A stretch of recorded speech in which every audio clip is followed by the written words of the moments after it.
Allahumma barik lana fi Rajab wa barik lana fi Sya'ban wa ballighna Ramadan.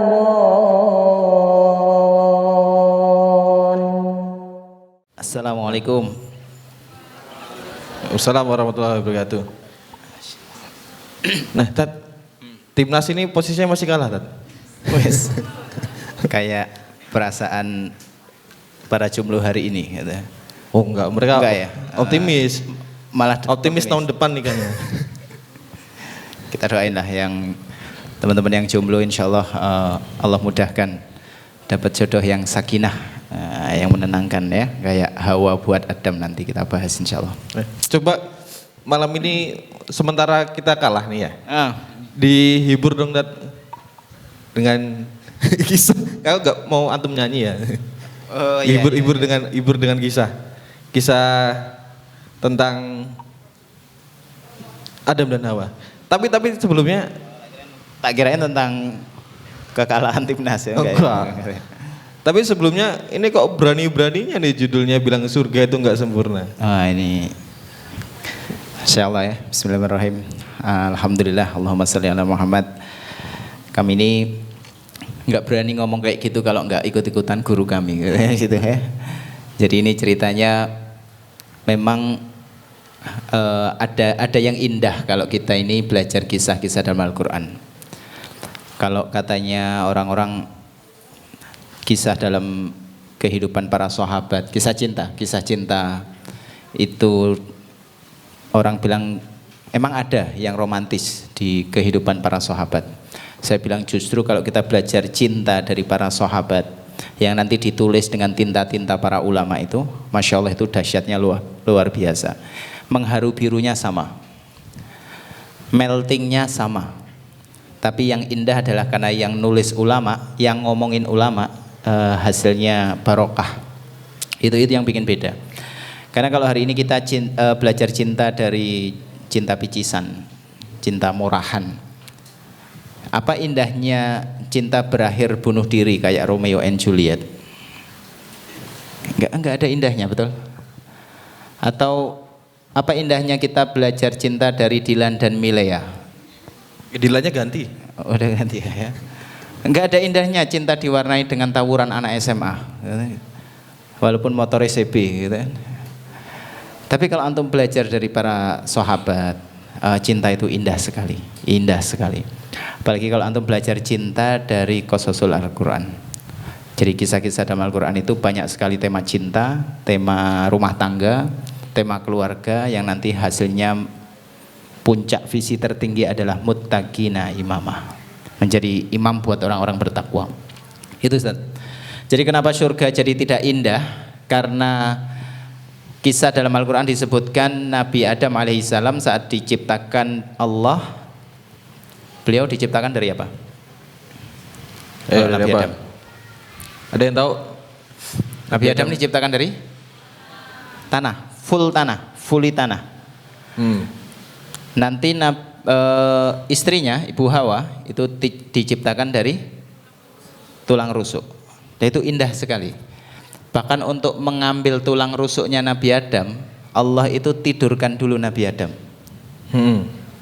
Kan Allah bisa saja nggak usah pakai tidur, cabut langsung gitu kan, tetet gitu kan, jadi muncul istri gitu kan. Tapi tidak. Kronologis yang ada di dalam kisah ini menurut saya terlalu indah.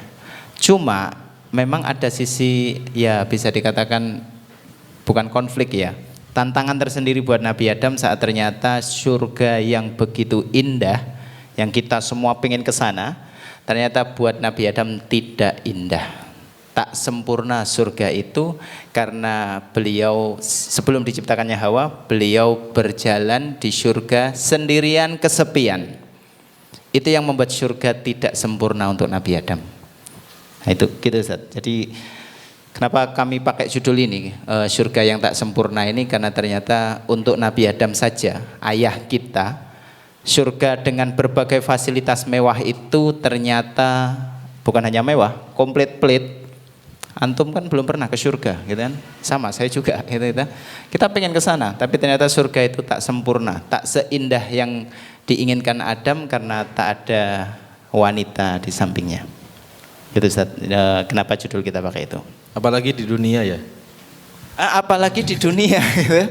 Apa ini agak seterumannya agak terlalu cepat ini. Gitu. Apa berarti kita belum menemukan jodoh kita karena kita belum tidur?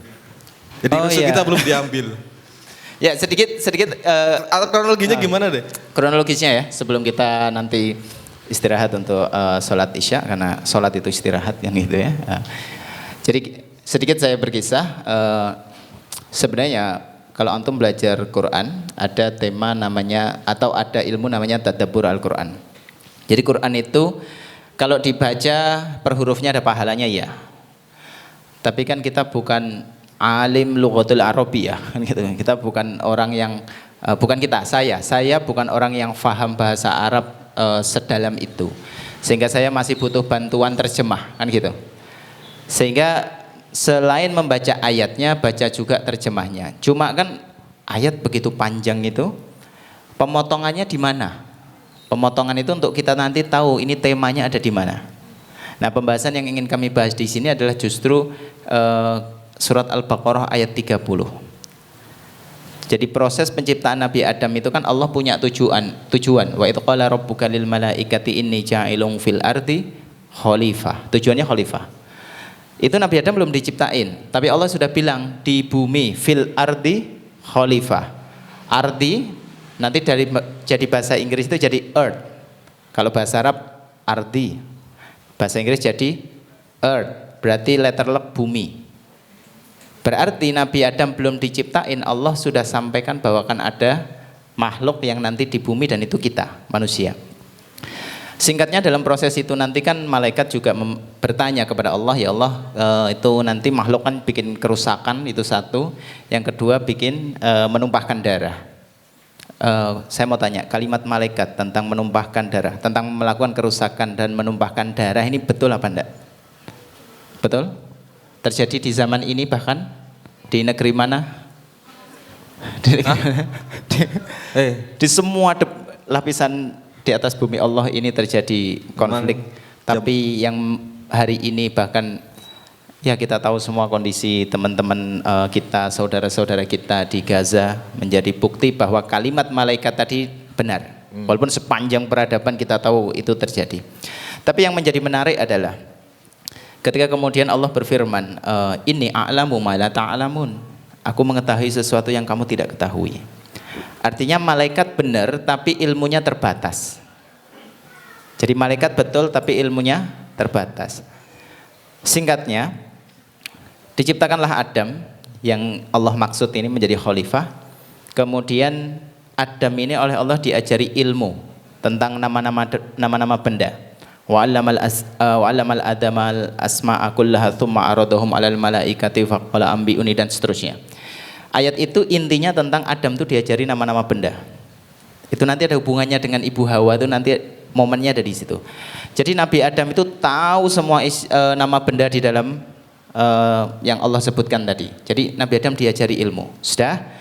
Jadi manusia ini sekarang sudah punya ilmu. Adam sudah dibekali ilmu. Itulah yang membuat malaikat oleh Allah disuruh bersujud. Karena Nabi Adam ilmunya lebih dahsyat ketimbang malaikat. Malaikat melihat Adam dengan ilmunya luar biasa, kemudian Allah perintahkan sujud dia. Illa iblis, kecuali iblis. Nah, konflik mulai di situ. Singkatnya kan kemudian iblis diusir sama Allah gara-gara tidak mau menuruti perintah itu. Tapi kita tidak membahas tentang iblisnya di momen itu, nanti iblis akan hadir di peristiwa selanjutnya. Tapi yang ingin kami tekankan di sini adalah antum perhatikan ayatnya. Jadi 30 Allah bicara tentang khalifah, 31 tentang ilmu, 32 tentang tawaduknya malaikat ketika dia mengatakan subhanaka la ilma lana illa ma 'allamtana innaka antal alimul hakim. Kata malaikat waktu ditantang Allah tentang nama-nama benda, kata malaikat Maha suci engkau ya Allah, kami ini tidak tahu apa-apa kecuali apa yang sudah engkau ajarkan pada kami. Tawaduk sekali malaikat. Tapi kan singkatnya setelah tadi iblis tidak mau bersujud, diusir. Adam itu tiba-tiba di ayat berikutnya oleh Allah, Adam, kamu dan istrimu silahkan nikmati surga. Nah, tiba-tiba kok ada istri. Nah, ini di ayat itu tidak diceritakan tentang kronologis munculnya Hawa, tapi nanti akan dijelaskan salah satunya oleh Ibnu Katsir dalam kitabnya Bidayah wa Nihayah.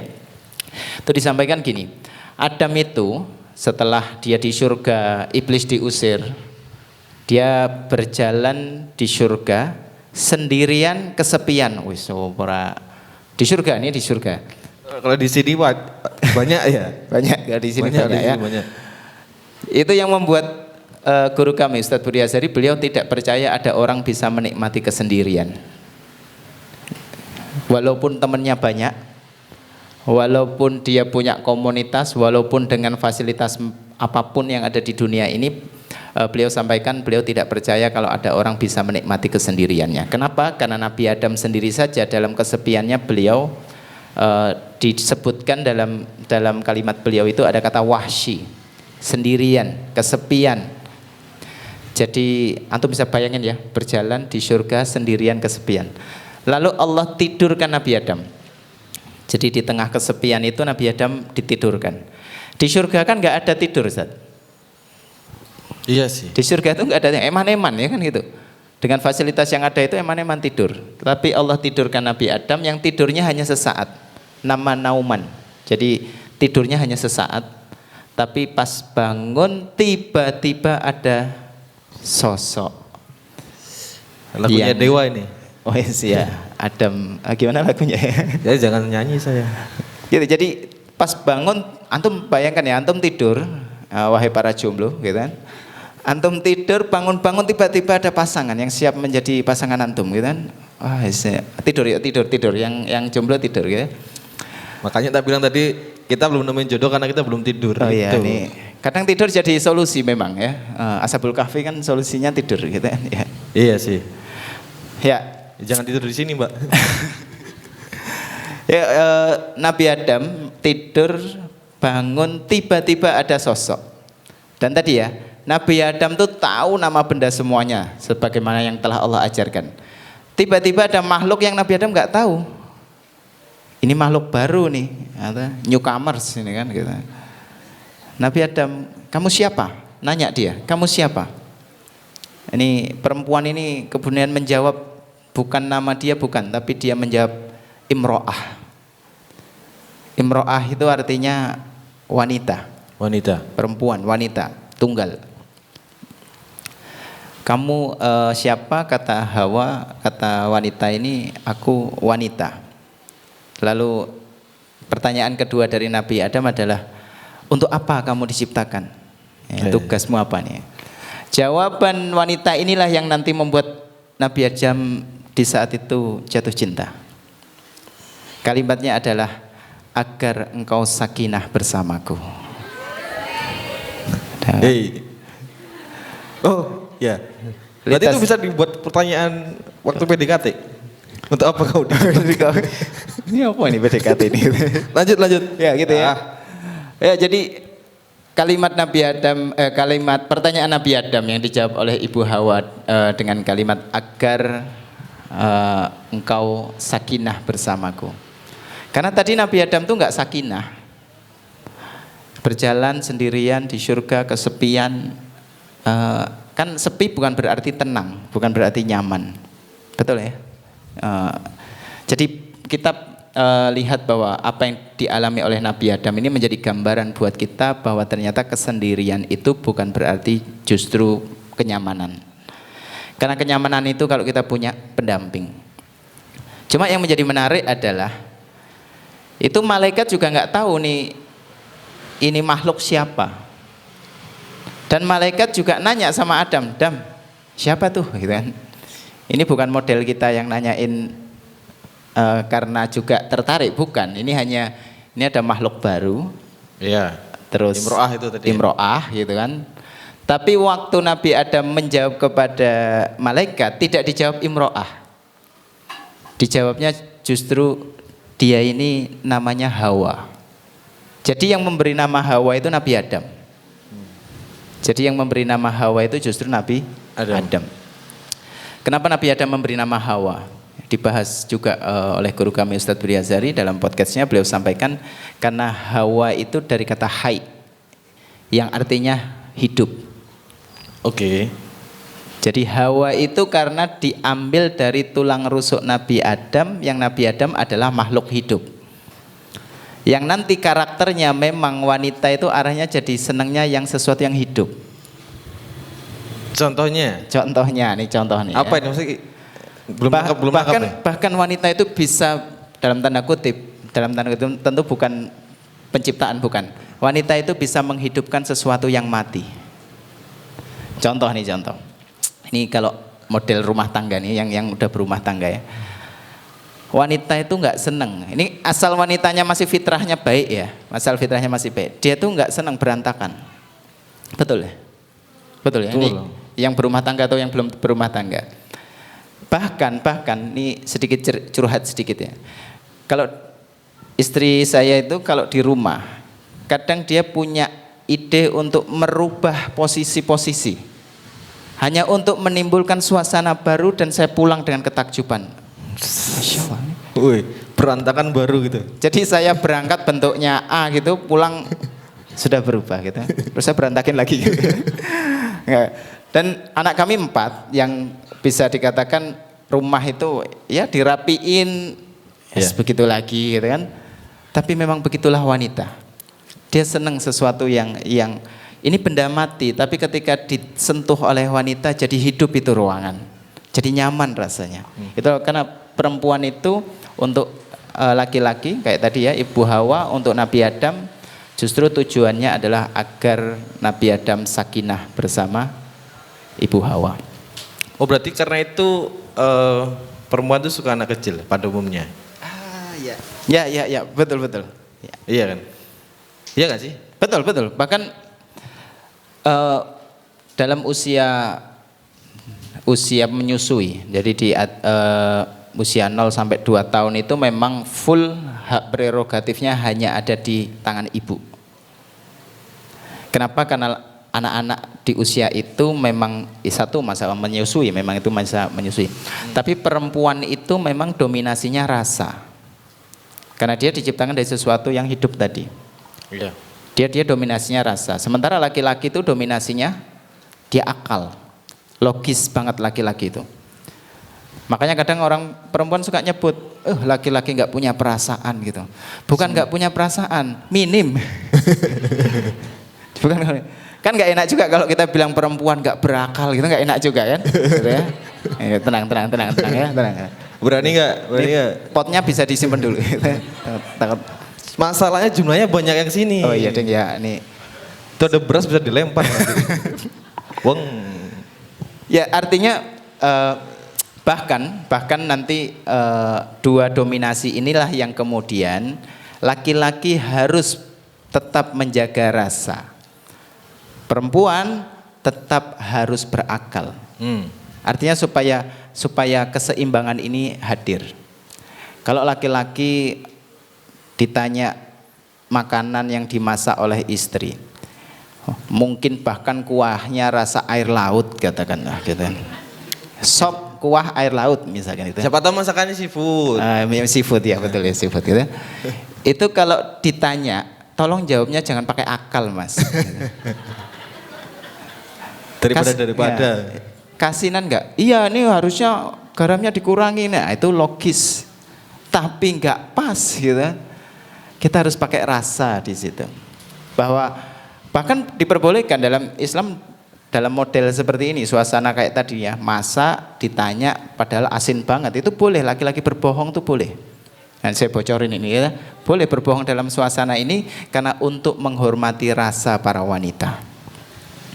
Laki-laki juga harus ya menggunakan rasa supaya sekali lagi rumah tangga, dalam menjalin rumah tangga ini dia punya ya skill-skill yang kemudian jangan dominasi akal yang diutamakan terus. Toh pun perempuan juga begitu. Jangan hanya menggunakan rasa. Ini kalau perasaan kamu tadi begini deh Mas gitu. Itu nanti akhirnya mudah sekali konflik rumah tangga itu hanya muncul karena kita tidak paham bahwa laki-laki itu dominasinya akal, kita tidak paham bahwa wanita itu dominasinya rasa. Maka fahami ini dari awal penciptaan dua makhluk tadi, Nabi Adam dan Ibu Hawa. Bahkan bukan hanya untuk memahami rasa dan akal, Ustaz. Sampai bab fikih, bahwa air kencing bayi yang belum makan apapun, hanya ASI, air kencingnya untuk laki-laki berbeda dengan air kencing perempuan yang juga hanya makan ASI tapi belum makan apapun. Bedanya di najisnya, level najisnya berbeda. Kalau najis anak laki-laki yang belum makan apapun kecuali ASI, kalau kita ya usia 6 bulan lah, misalkan di bawah 6 bulan, masih ASI eksklusif tanpa empasi, belum makan apapun, itu kalau kencing cukup dipercikan air sudah hilang najisnya. Tapi kalau anak perempuan, dia tetap harus dicuci. Ini jadi perbedaan antara laki-laki dan perempuan ini sampai pada posisi hukum fikih pun dibahas oleh para ulama.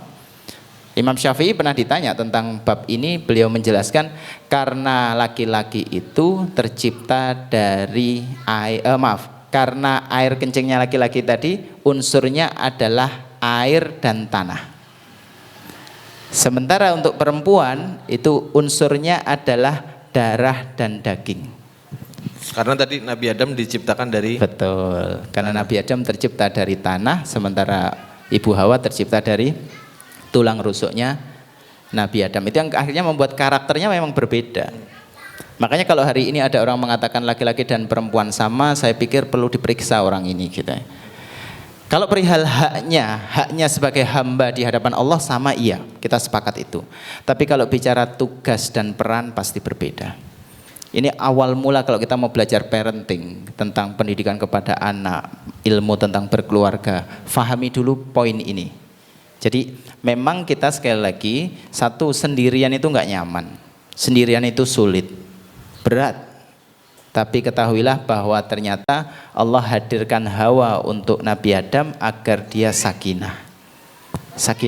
Bahkan nanti dalam proses kisahnya kita tahu apa yang membuat mereka bahkan dikeluarkan dari surga itu kan ada sebuah kesalahan besar yang kemudian sebenarnya sudah Allah takdirkan. Sekali lagi Nabi Adam belum diciptakan aja Allah sudah bicara tentang fil ardi khalifah. Artinya memang Nabi Adam itu nanti akan di bumi. Cuma sekali lagi ketika kita memahami bab ini, antum akan semacam kayak ada ibroh, karena kita bicara tentang kisah-kisah dalam Al-Quran itu ada pelajaran yang disebut dengan ibroh yang itu bisa diamalkan pada kehidupan kita. Jadi kalau antum ahwat, maka antum akan belajar Ibu Hawa itu kayak gimana sih gitu. Nabi Adam laki-laki, maka para ikhwan pun akan belajar Nabi Adam itu seperti apa. Tapi karena Nabi Adam ini senengnya sama perempuan, maka kita pun sebagai ikhwan juga harus belajar ahwat itu kayak gimana. Pun demikian ahwat pun belajar bagaimana. Jadi gini, ternyata laki-laki itu sehebat apapun karyanya, sehebat apapun prestasinya, yakinlah kehidupan Anda tidak sempurna tanpa wanita. Nabi Adam pun demikian, sudah hidup di surga, fasilitas luar biasa, tapi ternyata dia berjalan sendirian kesepian. Kenapa? Karena tidak sakinah sebenarnya, sampai kemudian hadirnya perempuan itu untuk mensakinahkan beliau. Gitu Ustaz, muqaddimah yang bisa kita sampaikan. Cuma nanti kita akan sedikit belajar tentang saat mereka melakukan kesalahan.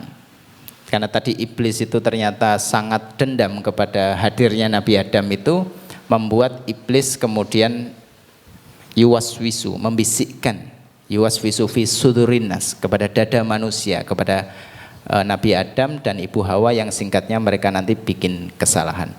Ulama membahas siapa yang salah duluan di antara dua orang ini. Adam dulukah yang salah atau Hawa yang salah? Ikhwan yang salah atau akhwat yang salah? Ikhwan sih kayaknya. Oh, ikhwan ya? Semua cowok sama, salah semua. Ya karena kalau di toilet kan gitu ya. Apa? Tulisannya akhwat turn the left, Go to the left karena To the mereka right. mereka ke kiri karena mereka selalu benar. Berarti ke kanan ya Balik. gitu ya.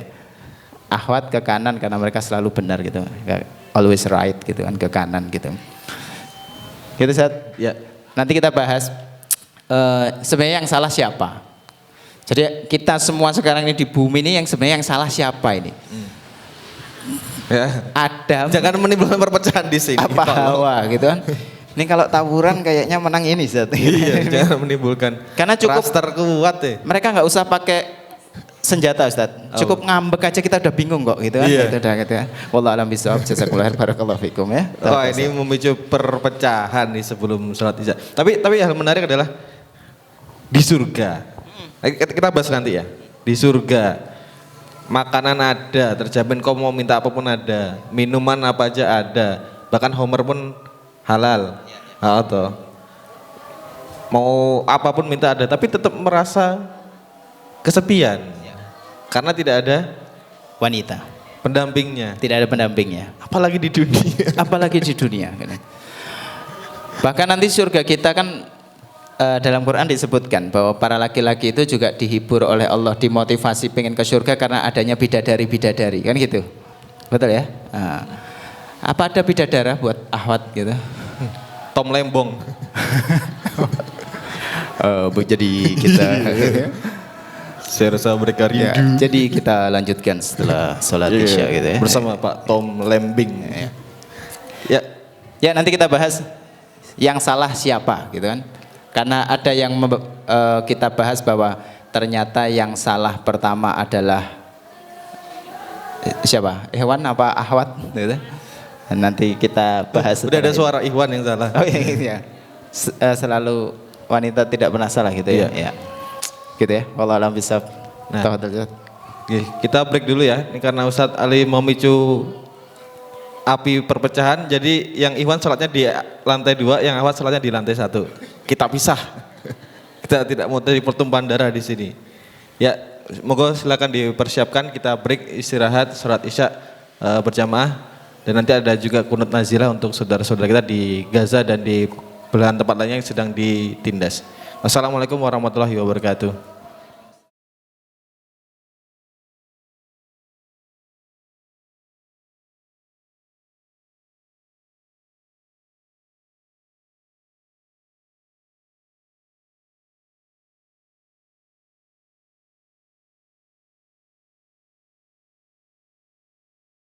Tadi kan kita bahas tentang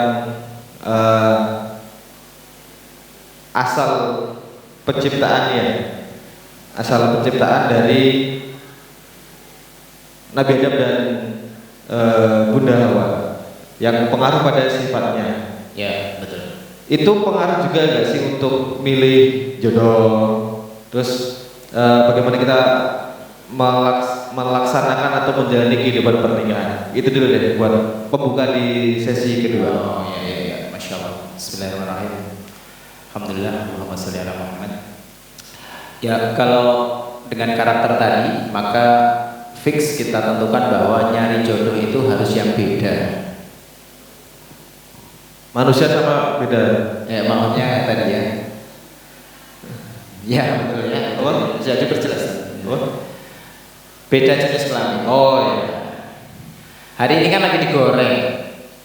Tentang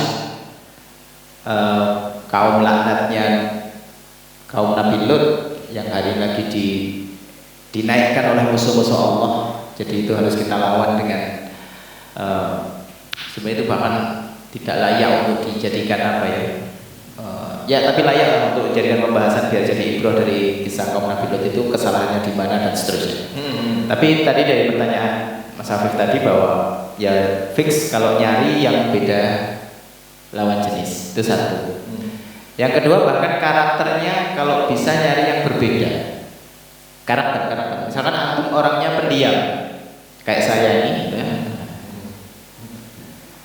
Kalau tidur, kalau lapar, kalau tidur. Kalau antum pendiam, maka cari karakter yang jangan pendiam. Nanti antum kayak laptop sleep itu loh, senyap, lah antek kabeh gitu. Jadi ini sekarang hanya sebatas ini ya, saran untuk antum yang mungkin lagi nyari jodoh.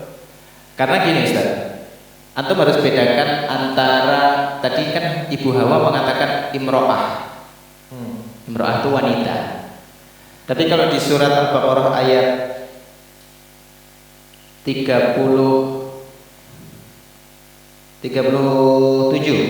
oh apa bukan, 35, anta wa zaujuka, ada kalimat kamu dan istrimu. Oke. Tadi Ibu Hawa kan bilang aku imro'ah, ya. Tapi Allah mengatakan tinggallah di surga kamu wahai Adam dan istrimu. Tapi Allah tidak memilih kata imro'ah untuk di situ. Allah memilih kata zauj. Kenapa tuh? Ada perubahan itu? Ya, karena satu kalau kata imro'ah itu artinya wanita. Kalau zauj itu artinya istri yang pasangan yang jodoh. Bedanya adalah kita juga tahu bahwa antum semua hafal surat Al-Lahab. Ada kalimat wamro'atuhu hammalatal hatab. Kalimat yang dipilih oleh Allah adalah kata imro'ah, wamro'atuhu. Tabat syada bilabi wa tab. Wamro'atuhu hammalatal hatab. Antum tahu kata wamro'atuhu, padahal itu yang dimaksud oleh Allah kan istrinya Abu Lahab. Iya. Ya kan? Istrinya. Tapi Allah tidak memilih kata zauj di situ. Allah memilihnya pakai kata imro'ah. Kenapa? Karena zauj itu justru bicara jodoh, itu harus antum punya keluarga yang sama-sama berjalan menuju Allah. Jadi sejalan menuju Allah itulah zauj. Tapi kalau antum punya pasangan, Calon calon ya, gitu. Jangan cuma nyari yang imro'ah. Tadi kan lawan jenis sudah harus. Kalau ikhwan ya nyarinya ahwat. Checklist satu lawan jenis. Maka zauj itu pasti berbeda. Analoginya adalah sendal antum kan enggak kanan semua. Betul? Kanan dan kiri. Jadi zauj itu adalah pasangan yang berbeda tapi sejalan. Wah, asik ada ini ya. Kita mau ke Dieng juga. Ya, jadi pilih pasangan yang justru berbeda dengan antum. Karena yang beda itu justru akan melengkapi. Jangan yang sama gitu ya? Ya, jangan yang sama. Apalagi tadi kita bicara jenis kelaminnya harus beda. Syukur karakternya berbeda. Jadi jangan antum nikah cuma gara-gara sama-sama suka seneng makan bakso gitu. Sekumacan. Sekumacan. Nanti khawatir saya cuma jadi imro'ah. Sudah jadi istri tapi ternyata tidak sejalan. Karena sama-sama yang dicari adalah kecocokan-kecocokan yang sifatnya tidak untuk bicara tentang mendekatkan diri kepada Allah. Contoh lain. Kisah Nabi Zakaria. Nabi Zakaria itu ketika, kan antum tahu Nabi Zakaria sudah nikah sekian tahun, sekian lama nggak punya anak. Sampai sepuh beliau, bahkan sampai istrinya mandul. Itu saat dia berdoa, dia menyebut istrinya mandul itu dengan kata imro'ah. Tapi ketika nanti sudah Allah berikan anak, yang kemudian kita tahu namanya Yahya, Nabi Yahya, Allah menyebutnya zauj. Antum pahami sendiri ya. Jadi ini bahasa Nabi Zakaria ketika istrinya nih ada, ya orang nikah pengen punya anak. Ya. Tapi memang terserah Allah. Allah mentakdirkan punya anak atau tidak. Istri Nabi Muhammad SAW, 9 istri beliau di Madinah itu nggak ada satupun yang punya anak. Kecuali Maria Al-Qibti yang itu adalah budak beliau, bukan istri. Artinya terserah Allah mau kasih anak apa enggak. Tapi kita bicara tentang milih jodoh itu adalah yang berbeda. Syukur karakternya justru berbeda. Tapi ketika sama-sama mendekatkan diri kepada Allah, sama-sama tujuannya adalah mencari ridhonya Allah, Allah akan rekatkan urusannya. Yang menjadi masalah adalah kenapa hari ini banyak perceraian. Bahkan antum cek di data perceraian itu lebih banyak kasusnya bukan talak, tapi hulu. Yaitu, apa bedanya itu? Kalau talak tuh suami menceraikan istri. Kalau di data di negeri kita, Perceraian itu justru muncul banyaknya istri minta dicerai. Waduh. Bisa dipahami atau enggak paham? Paham nggak? Paham enggak? Paham ya? Paham ya. Karena hari ini banyak masalah, Ustaz. Orang pikir nikah sudah sepanggung, foto dijejerin di buku nikah gitu ya. Ada kartunya sekarang. Ada kartunya gitu. Dia pikir sudah jodoh, ternyata belum jodoh. Sama dengan nanti Fir'aun disebut oleh Allah istrinya yang nanti namanya Asiyah binti Muzahim itu disebut dengan Imro'atul Fir'aun. Bukan zaujnya Fir'aun, bukan. Tapi Imro'ah.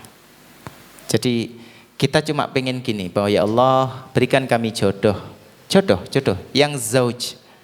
Yang kita pun berdoa Rabbana hablana min azwajina wa dzurriyyatina qurrata ayun waj'alna lil muttaqina imama. Kita mintanya yang zauj. Azwajina, pasangan, yang pasangan. Jadi pasangan itu harus beda memang. Pasangan antum pakai sendal kanan semua kan enggak nyaman.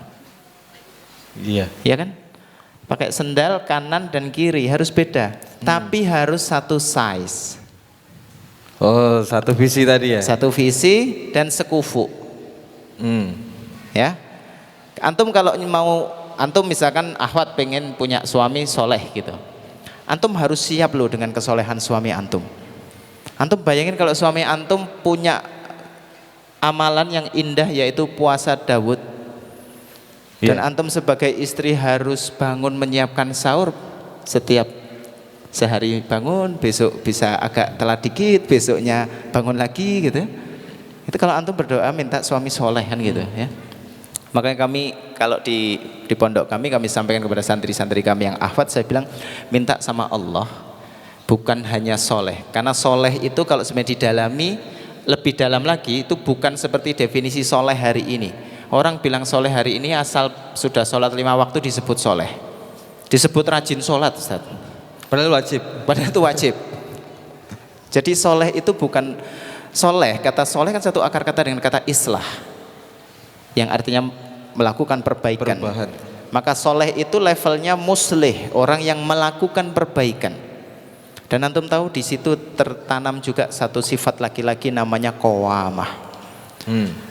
Laki-laki yang qawamah, soleh iya, qawamah itu dia punya jiwa memimpin, melindungi. Mungkin dia kalau pas mau tahajud, pengen istrinya tahajud, tapi ngelihat istrinya kayaknya capek banget, ngorok lagi gitu.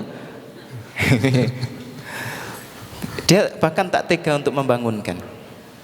Dia izinkan istrinya istirahat karena mungkin istrinya seharian telah beribadah yaitu merawat anak-anaknya misalnya. Gitu. Dan seterusnya. Jadi itu tentang gimana kita mau mencari jodoh. Walaupun tadi saya lihat di reelsnya Teras Dakwah kan apa, jodoh dicari, didoain di sepertiga malam terakhir, disebutkan namanya, ternyata dianya nyebutin nama yang lain gitu kan. Nah, itu salah antum. Kenapa antum harus tahajud untuk dia? Itu salahnya. Aduh. Ya. Jangan antum tahajud untuk makhluk. Tahajudlah untuk taqarrub ilallah. Karena nanti Allah yang akan menghantarkan siapa orang yang tepat buat antum untuk menemani malam-malam antum yang sendiri tadi. Ya. Karena Allah tahu malam ini perlu rembulan, Allah juga tahu. Ya, untuk meneranginya. Ya. Allah juga tahu siang hari perlu dikasih matahari agar terang. Allah juga tahu kepada siapa hati kalian diletakkan agar kalian nyaman menjalani kehidupan. Jadi sudah, taqarrub ilallah. Tahajud kita untuk Allah, bukan untuk makhluk. Kalaupun dia diambil orang lain, Allah pasti siapkan yang jauh menenangkan untuk kita. Belajarlah dari para sahabat bagaimana jatuh cinta mereka kepada lawan jenis, yang mereka lakukan itu untuk taqarrub ilallah. Nanti ada kisahnya deh, saya kasih kalau waktunya cukup nanti ya. Karena kita ada PR tadi pembahasan tentang siapa yang salah kita. Lanjut dulu Ustaz. Ini menarik. Mencari calon yang tadi kan ya beda, nggak masalah asal sevisi. Betul. Jadi PR kita nanti bagi teman-teman yang masih memperjuangkan ini pernikahan atau menuju jenjang pernikahan itu berarti memilih mana ini yang kira-kira visinya sama, taqarrub ilallah. dalam konteks kisah Nabi Adam dan Hawa itu takarub mereka itu bagaimana? Dan ada nggak kisah yang nanti oh ini ternyata bedanya di sini tapi mereka akhirnya bersatu karena visinya Allah. Antum tahu kenapa Nabi Adam untuk diambil tulang rusuknya tadi itu harus ditidurkan? Ada yang tahu? Atau mungkin sudah pernah mendengar kenapa Nabi Adam, kan Allah bisa mengambil tulang rusuk Nabi Adam untuk diciptakan menjadi Hawa, menjadi pendampingnya dalam keadaan Nabi Adam hidup atau tidak tertidur, kan bisa. Kenapa harus ditidurkan? Karena ini menunjukkan karakter yang berbeda. Kalau diambil dalam kondisi sedang melek, sedang tidak tertidur, itu lebih sakit atau lebih mudah kalau lagi melek? Lebih sakit. Antum kalau lagi kan ada orang operasi kan butuh dibius gitu kan ya.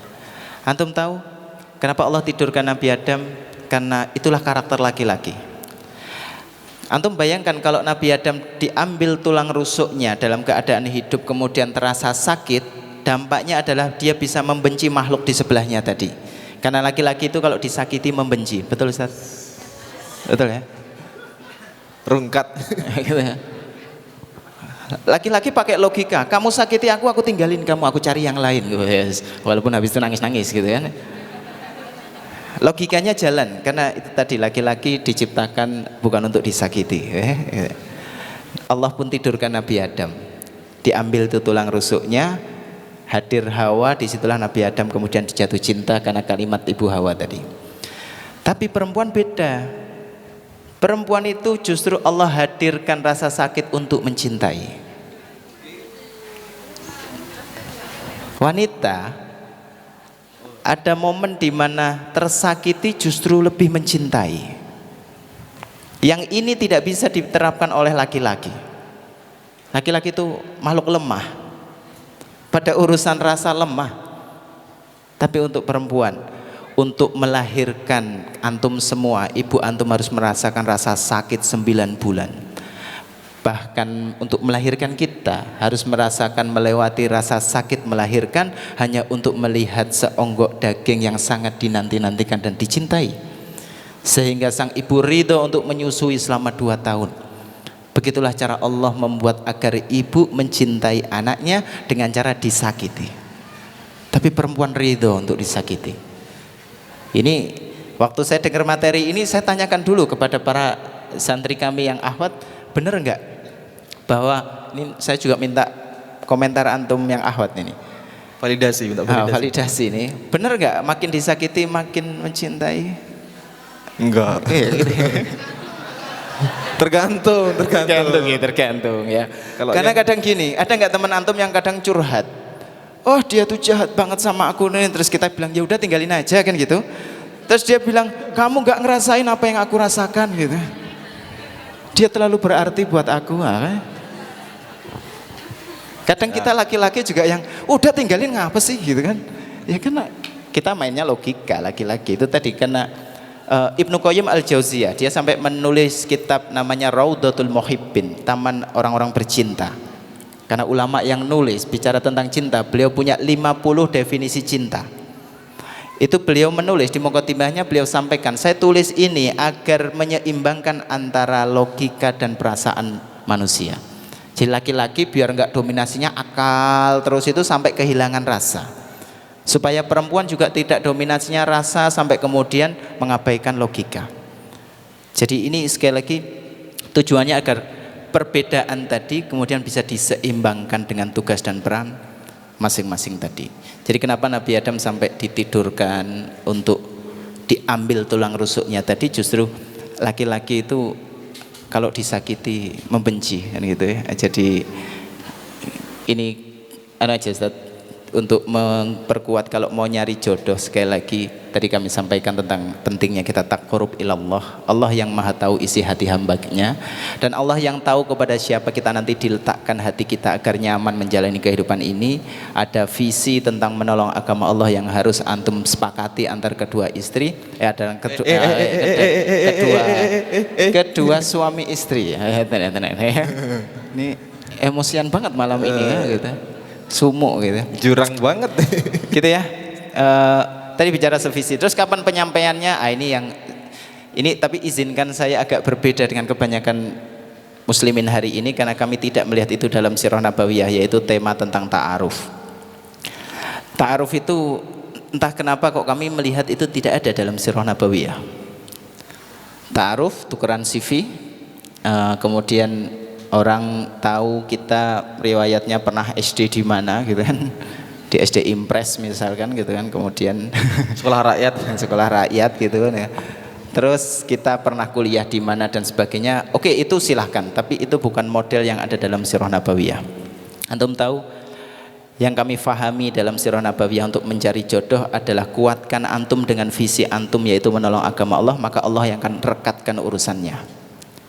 Yang jadi repot adalah di CV kita itu, di kurikulum vitae kita nggak ada visi. Jadi daripada antum tukuran CV, saya bilang diskusi tentang visi. Jadi kalau nazar, jadi modelnya dalam sirah nabawiyah yang kami tahu tuh, kalau ikhwan minat dengan akhwat segera datangi. Tidak harus langsung melamar, tapi bisa nazar terlebih dahulu. Tentu tujuan nazar adalah nanti kalau disetujui ya lanjut ke urusan hitbah atau melamar. Tapi di dalam proses nazar itu antum bisa sampaikan visi antum, apa yang antum ingin lakukan dan seterusnya. Saya punya 2 anak perempuan. Saya pernah sampaikan di sini. Buat saya tidak minat kepada para ikhwan yang datang untuk menjadi mantu saya dengan hanya bicara gaji, kerja di mana, lulusan mana. Saya tidak butuh itu. Saya cukup antum datang bawa flash disk saja. Buat apa? Nampilin gaji. Iya. Atau apa nih? Langsung tak format gitu.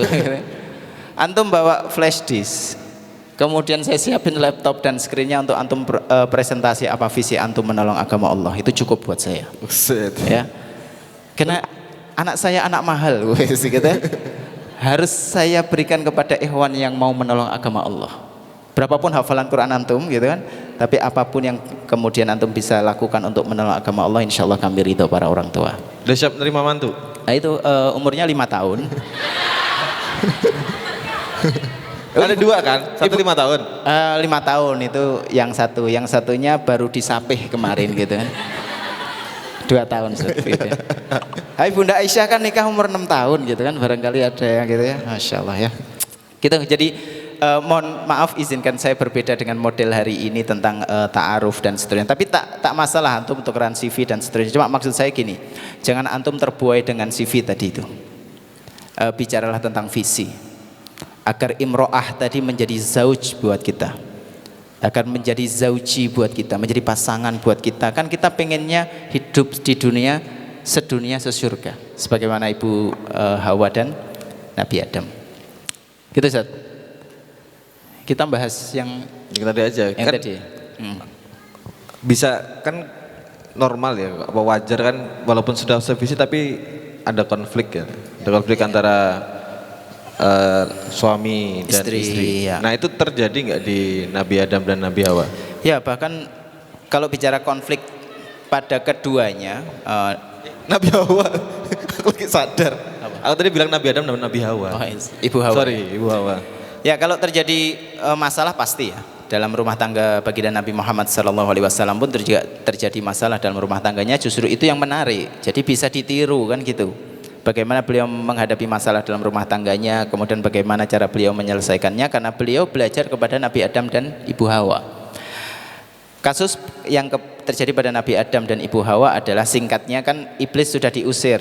Sekarang di surga Nabi Adam dan Ibu Hawa boleh ngapain aja, tapi tidak boleh mendekati satu pohon. Yang kemudian pohon ini nanti dinamakan oleh iblis dengan nama Khuldi. Buahnya dikasih nama buah khuldi. Jadi yang ngasih nama khuldi itu iblis. Maka kami sarankan untuk jangan ridho dengan penamaan iblis. Jadi kita tidak perlu menyebut buah itu dengan buah khuldi, karena yang menyebut khuldi dalam Al-Quran disebutkan yang menyampaikan adalah iblis. Tentu sekali lagi ini semua sudah bagian dari takdir Allah, tapi kan menjadi pembelajaran buat kita. Saat keduanya mulai dibisikkan untuk mendekat bahkan memakan buah tadi itu, Kenapa iblis menyebut dia khuldi? Karena khuldi artinya abadi. Karena tipu daya iblis kepada Nabi Adam dan Ibu Hawa adalah kalau kamu makan buah ini maka kamu kekal di sini, kamu abadi di surga ini, kamu khuldi di sini.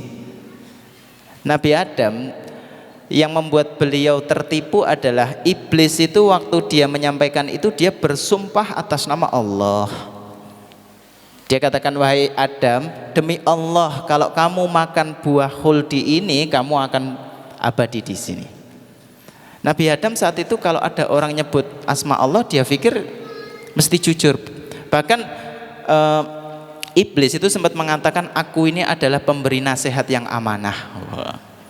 Jadi antum hati-hati dengan kalimat motivasi-motivasi yang justru menjauh dari syariat Allah, ini harus hati-hati. Antum harus bijak di dalam kalimat motivasi yang kayaknya bijak, gitu.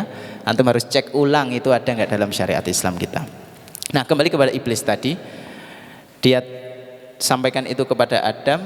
Nah, singkatnya kan mereka berdua makan buah itu, kemudian Allah marah, ditegur mereka, kemudian mereka nanti dikeluarkan dari surga, bahkan diletakkan di bumi dengan proses ada hal yang nanti kita bahas. Tapi yang ingin kami sampaikan adalah yang salah siapa? Yang salah duluan tuh siapa? Gitu. Siapa yang salah? Siapa yang salah? Gitu kan? Cowok cewek? Cowok. Kalau dua-duanya jelas, sepakat.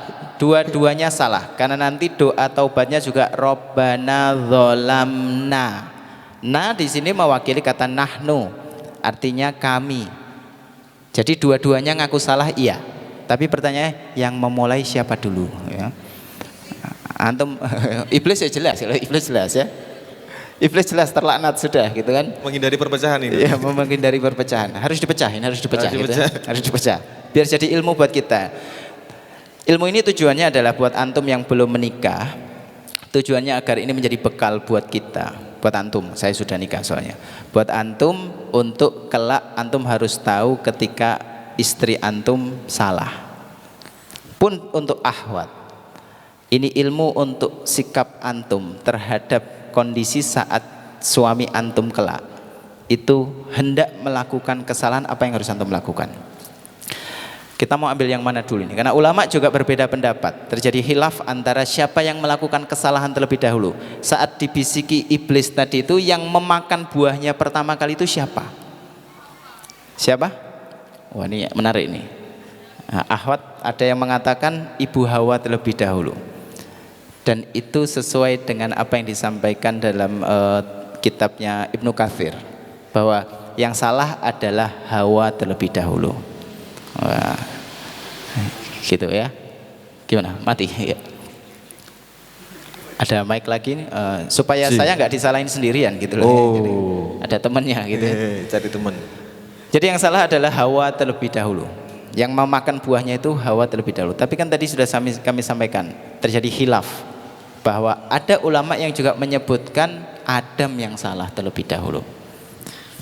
Tapi kalau yang salah ahwat duluan, ada nggak di kondisi hari ini, bahkan seorang koruptor sekalipun, sebenarnya dia itu niat korupsinya karena ada tuntutan dari rumah tentang harga berlian yang makin tinggi, harga tiket ke luar negeri yang makin dahsyat gitu kan.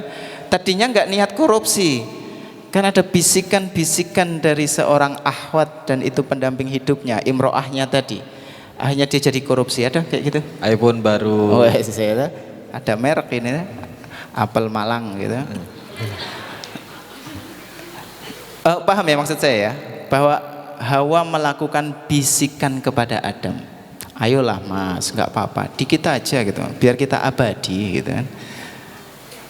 Adam sehebat apapun laki-laki, ternyata kelemahannya di wanita. Dari dulu ya? Dari dulu. Betul ya, Ewan ya? Iya. Sepakat banget Ewan gitu ya. Antum tahu Fir'aun, tahu ya Fir'aun? Sudah kenalan belum ya? Oh, belum. Enggak mau. Enggak mau ya, enggak mau. Dia kan raja, penguasa, jahat, kejam, lihat bayi laki-laki, bunuh, sembelih dan seterusnya. Tapi ketika datang bayi Musa, ditemukan oleh imro'ahnya, Asia. Kemudian Asia mengatakan, jangan bunuh anak ini. Karena kelak anak ini akan bermanfaat buat kita. Luluh itu Fir'aun, nggak dibunuh itu Musa. Kan beda cerita kalau ternyata Musa tetap dibunuh sama Fir'aun, selesai mah tamat gitu kan. Oh, kan nggak jadi ibrah buat kita. Ternyata enggak. Allah hadirkan sejahat-jahatnya Fir'aun ternyata dibisiki wanita mak telepuk gitu. Fir'aun apalagi ini ikhwan yang solih, Masya Allah ya. Sudahlah kita ngaku saja kita kelemahannya di wanita gitu ini ya. Ini kalau istri saya nelfon, Abi pulang, Ais. Subhanakallahumma wa bihamdika asyhadu an la ilaha illa anta. Oh, makanya pakai datanya dimatiin. Makanya tak matiin dulu gitu kan. Antum kok tahu gitu ya. Gitu ya. Bukan untuk konsentrasi ya. Gitu. Itu kalau yang tadi Hawa salah duluan, maka berarti yang salah Hawa, karena Hawalah yang membisikkan kepada Adam sampai kemudian Adam kelemahannya dibisikkan wanita. Ini juga menjadi nilai baik buat para istri, buat akhwat yang kelak menjadi istri. Antum tahu kalau suami antum mulai gelidik, tahu gelidiknya? Bukan gelinding ya? Gelidik. Mulai agak aneh, antum tidak perlu teriak-teriak. Untuk menegur suami antum tidak perlu teriak-teriak, cukup dibisiki. Apa tuh? Bisikan yang baik-baik. Mas, takut sama neraka. Dah selesai, tinggal gitu. Mau pulang terlambat, mulai nggak jelas gitu ya, Mas, Allah melihat apa yang antum lakukan. Dah selesai, besok ngomong lagi gitu kan. Antum yakinlah itu di pikiran suami naik motor kepikiran ngomong apa tadi istri saya gitu kan. Antum punya kekuatan yaitu bisikan, karena laki-laki itu kelemahannya di wanita. Sedahsyat apapun laki-laki itu ya.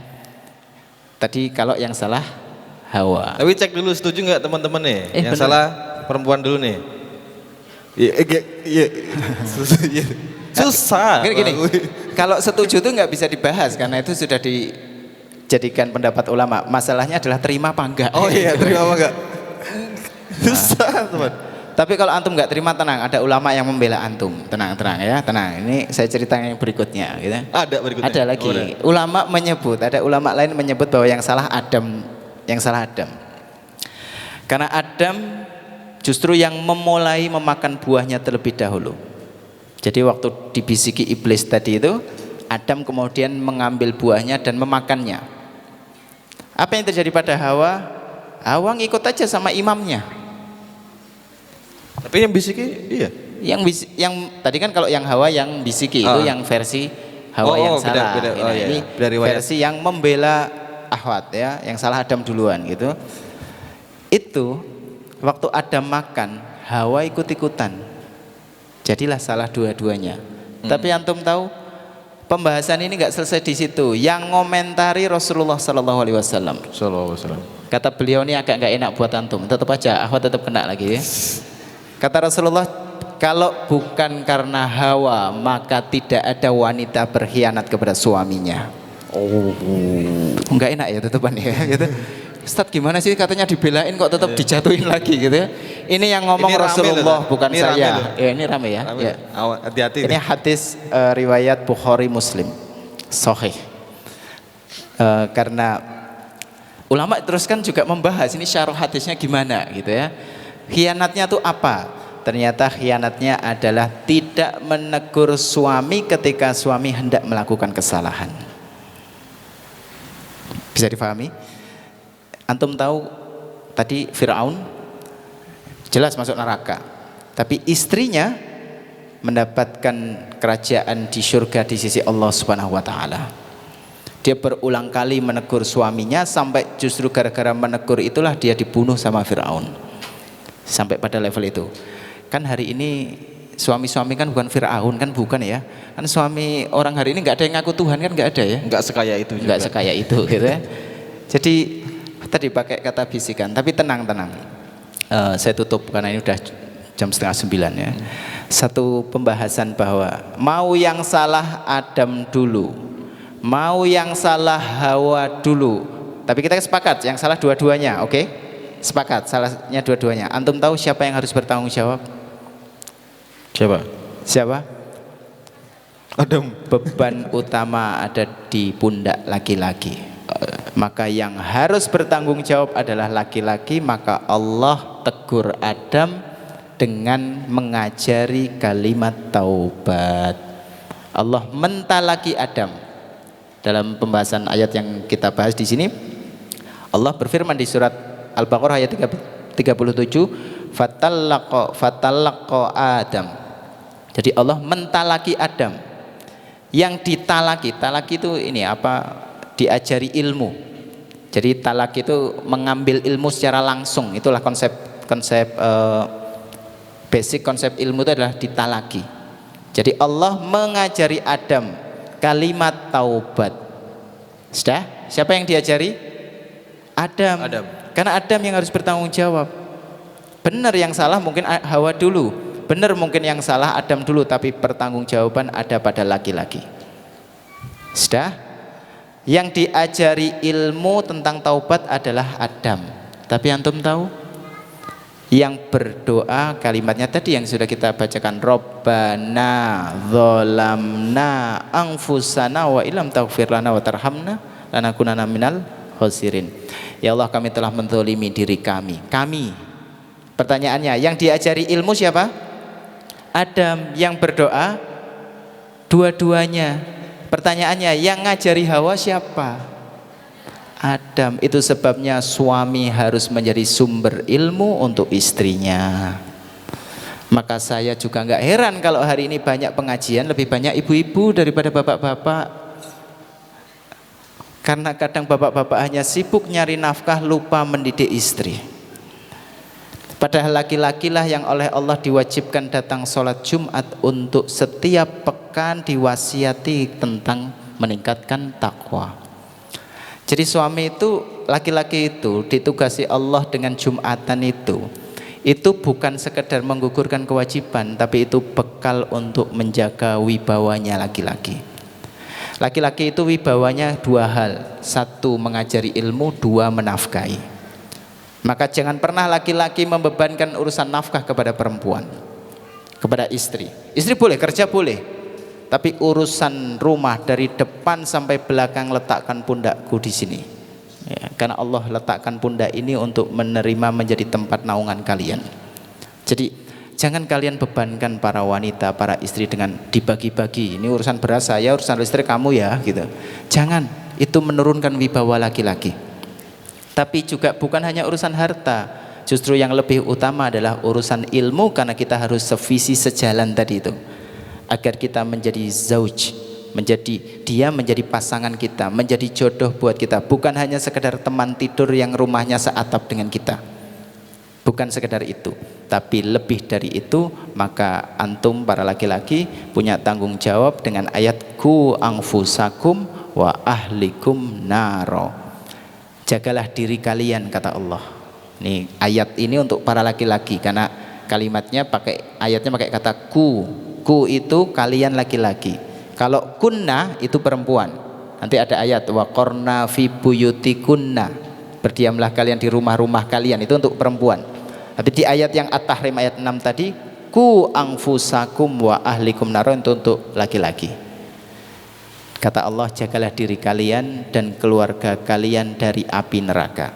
Karena laki-laki memang tugasnya lebih berat daripada perempuan. Perempuan dilindungi oleh laki-laki dalam kalimat ar-rijalu qawwamuna 'alan nisa bima faddalallahu ba'dahum 'ala ba'dih wa bima anfaqu min amwalihim.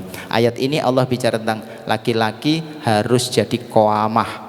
Qawamah itu bukan sekedar pemimpin, tapi dia mendidik, dia mengayomi, dia melindungi, dia merawat dan seterusnya. Itu kata qawamah tuh. Ada wibawa di situ. Dan kata Allah, karena kamu dilebihkan daripada yang lain. Laki-laki dilebihkan.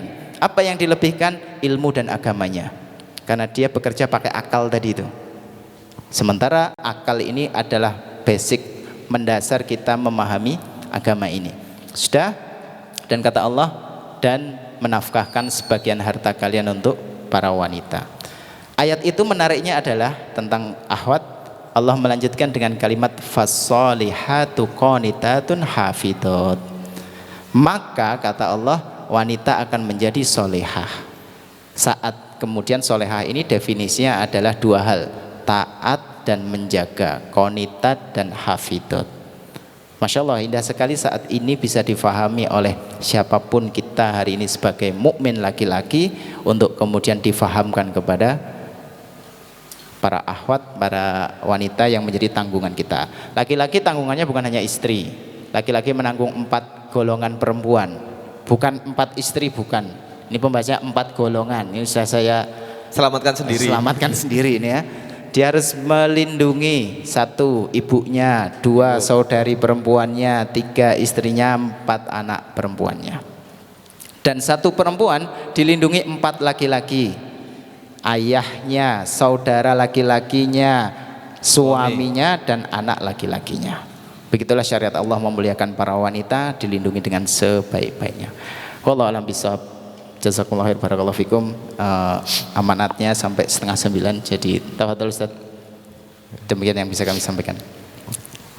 Masya Allah, jadi kita teman-teman ya, kita nggak perlu, atau bisa jadi alternatif kisah-kisah romantis itu nggak perlu dari film, nggak perlu dari, aku nggak mau nyinggung tadi, fansnya banyak nih, K-drama, Ramelu-melu. nggak perlu dari situ. Kalau kita mau tadabur kisah Al-Quran, betul.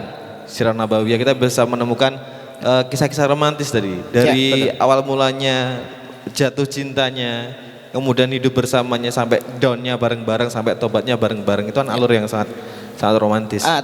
Bahkan Allah menjanjikan kepada Adam dan Hawa setelah mereka mau bertobat, tapi kan konsekuensi harus dijalani, yaitu hidup di bumi Allah ini yang hidupnya jelas nggak sebanding surga.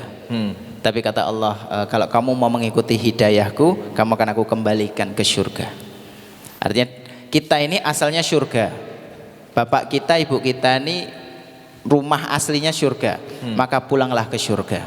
Masya Allah. Nggak usah mampir, ya, nggak enak, mampir-mampir nggak enak. Kenapa? Karena kalau kita sudah paham dengan pola ini tadi, antum akan berumah tangga sampai pada level baiti jannati, rumahku surgaku. Orang kalau keluar dari surga itu hawanya pengen segera balik ke surga. Ya, kangen lah ya. Kangen. Model kayak saya ini nggak bisa jauh-jauh dari istri saya. Wah, jadi ayo segera selesai ini supaya saya bisa kembali ke Ini karena surga saya, kamu atau gitu. gimana nih?